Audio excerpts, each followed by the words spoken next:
Hi everyone. In this video, we're going to be looking at Shodan. Thank you for stopping by my channel. Welcome. Shodan. What is Shodan? Shodan is a search engine for internet connected devices. It constantly scans the internet looking for devices, servers, and computers. It keeps a database of the scan results that is searched for by users at a later date. Now, let's talk about let me state some ethical considerations or disclaimer here.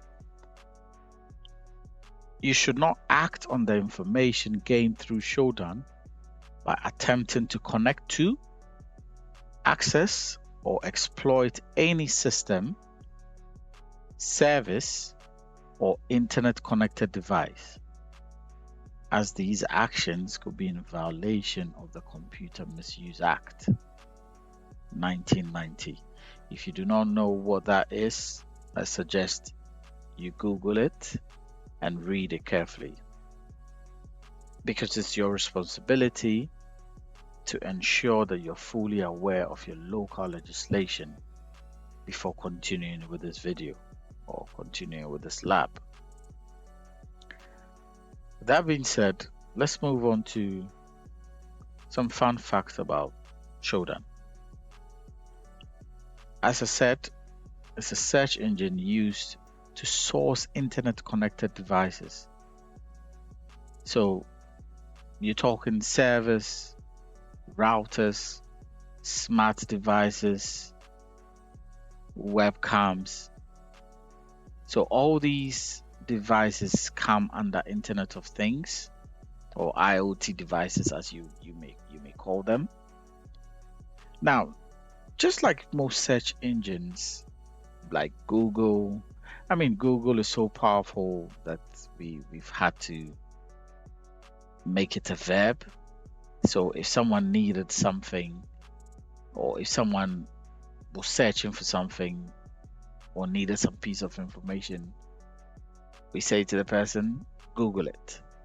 Now that's how powerful Google has become. So just like most search engines, the database is searched using keywords and filters to source server information.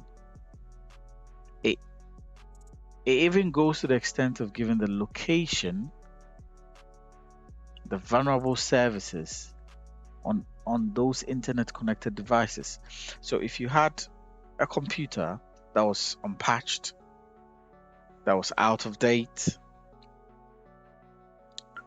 that computer, once it's connected to the internet, Shodan will find it and expose it. Now, Shodan has got a ton of information, a ton. In a few minutes or in a bit, we are going to explore, we're going to go onto the Shodan website and we'll have a look or have a little play around. Now, these devices, once the devices are connected on the system, another thing we need to know is there are users connected to them. Now, if the computers can be found, so can the users be.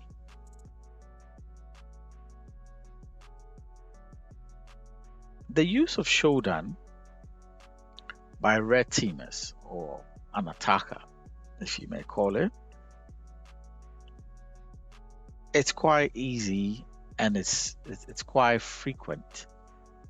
If you took, for instance, a normal scan using Kali, using your command line, you would conduct an nmap scan. So let me just show what I mean by that. So I have just conducted an nmap scan for this IP address, and it's giving me 3 ports, a few information, just a handful, because I just conducted a simple scan. Now, this scan that has taken place will be picked up either by an intrusion detective system by the managers of this IP address or the team that is set aside to monitor the network or to monitor their systems. Shodan does not operate like that. Shodan has already got their information about this IP address saved in a database. So if I did enter this IP address into Shodan's database, Shodan will tend to give me the results or the information it does have on that IP address. Let's look at that. Let's see how. So we're just going to type, to find Shodan, you're just going to type shodan.io. Going to hit enter. I should have typed that in. So this is the Shodan Outlook.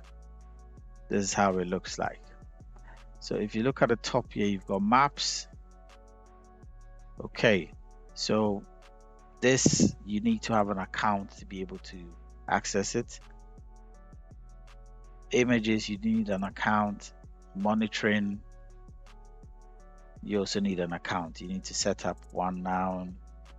So if you look here, you can, it says within 5 minutes of using Shodan Monitor, you would see what you currently have connected to the internet within your network range and be set up with real-time notifications when something unexpected shows up.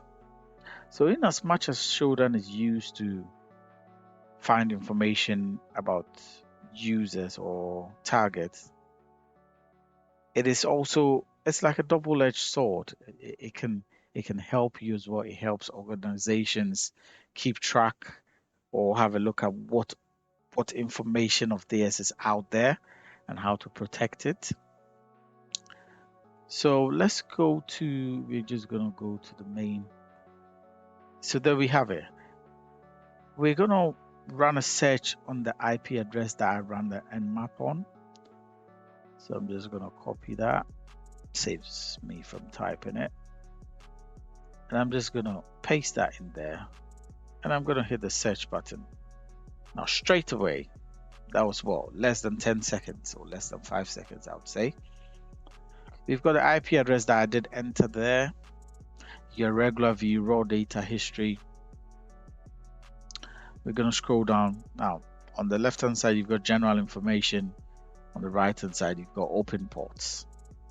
Now, we've got port 53 open, 80 open, 443, and 5353 open.